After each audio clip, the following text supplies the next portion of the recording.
J'ai rencontré Jésus dans la pire phase de ma vie. Jésus est venu par le biais du spectacle de la foi, presque à la fin de mon mariage. C'était donc une relation très mouvementée au début. En 2011, nous avons officialisé notre relation à la mairie. Un mois plus tard, elle était enceinte. Même ainsi, nous avions encore des disputes, des désaccords. Je me rappelle que jusqu'au moment de la grossesse, je faisais des heures supplémentaires au travail, des heures supplémentaires pour éviter, vous savez, cette mauvaise ambiance. J'ai eu quelques moments de dépression où venaient des sensations, des sentiments de vouloir m'enlever ma propre vie et même la vie de mon fils. Je ne voyais plus d'espoir d'une vie heureuse ou d'une vie comblée. Le désir de parrainer est venu quand j'étais encore mariée. Vous voyez, j'ai senti une envie étrange parce que je ne travaillais pas. Alors les gens me donnaient de l'argent. Ils me donnaient une certaine somme et je ne m'apercevais pas que c'était Dieu lui-même qui mettait sa semence.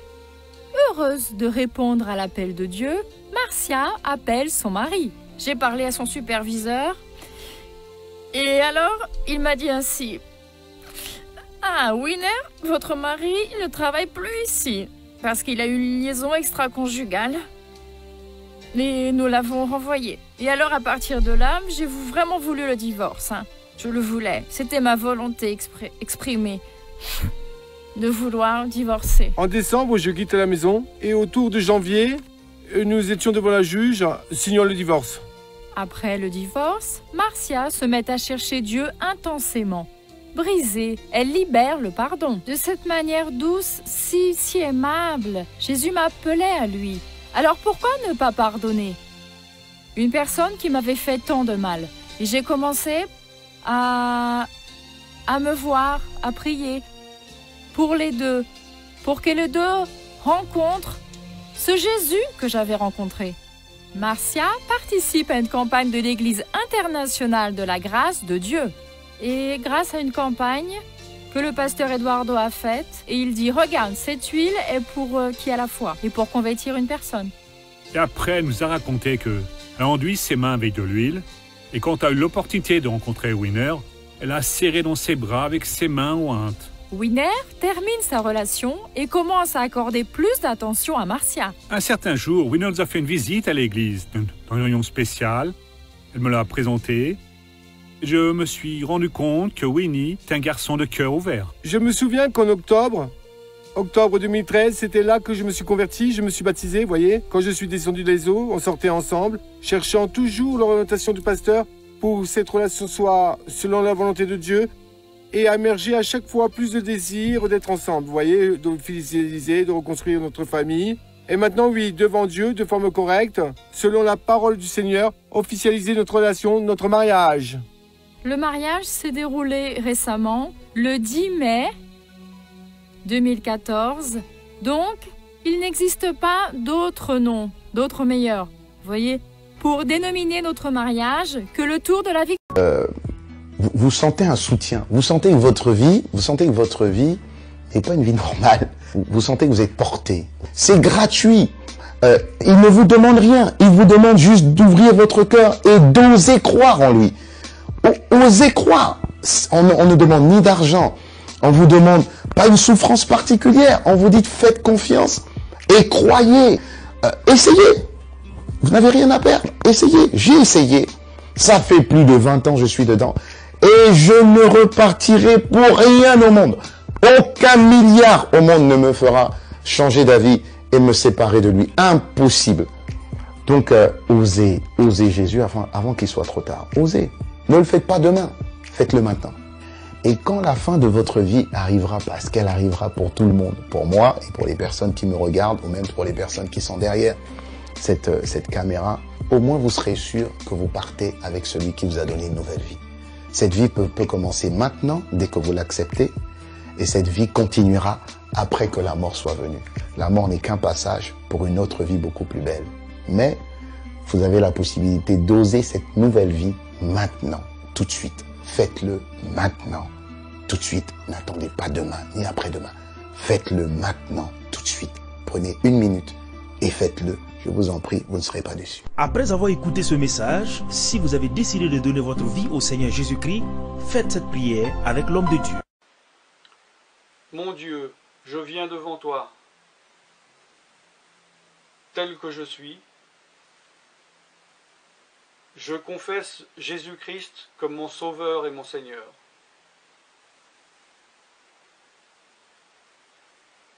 Je crois qu'il est mort sur la croix pour mes péchés, qu'il a porté ma condamnation, il a porté mes péchés et mes maladies,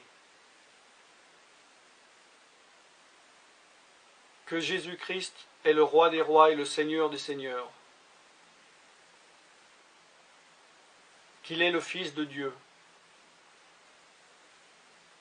qu'il est maintenant ressuscité et assis à la droite du Père. Et il prie maintenant pour moi. Je me suis détourné de mes péchés et je veux obéir à ta parole.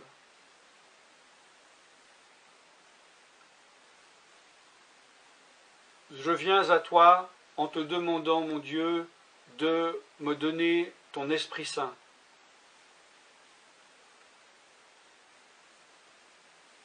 Remplis-moi de ton Esprit, afin que tu ne sois plus à l'extérieur de moi, mais que tu viennes habiter en moi.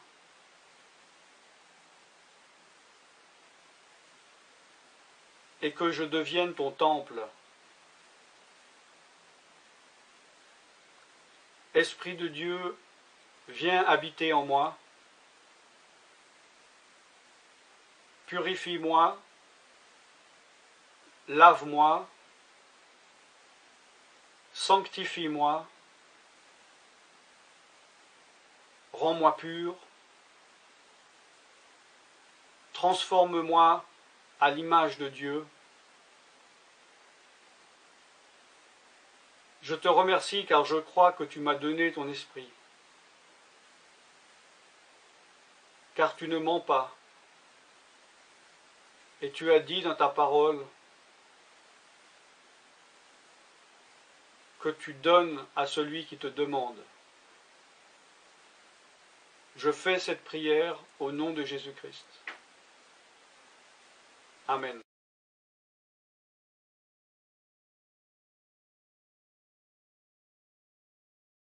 Bonjour et bienvenue sur les vidéos de l'évangile.net. Est-ce que vous vous êtes déjà demandé si Dieu existait et si on pouvait trouver des réponses dans les livres sacrés comme la Bible par exemple? Eh bien, vous êtes tombé au bon endroit puisque l'évangile.net, c'est justement une plateforme interactive qui vous permet de découvrir par vous-même ce qu'est la foi chrétienne. Qui ne s'est jamais demandé si derrière le hasard qui a créé l'univers, il n'y avait pas finalement un Dieu? Qui ne s'est jamais dit qu'il devait sans doute y avoir un sens à notre existence? Mais lequel? Est-ce que Dieu nous laisserait vraiment sans réponse? Laquelle des religions détiendrait alors la vérité? On peut rester sur ce genre de questions et se fier à quelques avis qu'on entend ici et là. Ou alors, on peut chercher par nous-mêmes et aller directement à la source pour connaître ce que disent les religions. Nous, chrétiens, on aimerait vous lancer ce défi, celui de lire au moins un livre de la Bible. Faites votre propre avis sur le sujet, soyez curieux. Vous allez voir que ce n'est pas si difficile que ça. Et au contraire, je crois personnellement que ce sera une lecture enrichissante pour vous. Peu importe ce en quoi vous croyez, si vous êtes athée, agnostique, si vous êtes croyant d'une certaine religion, ou plutôt neutre sur la question de la foi. Regardez et lisez par vous-même.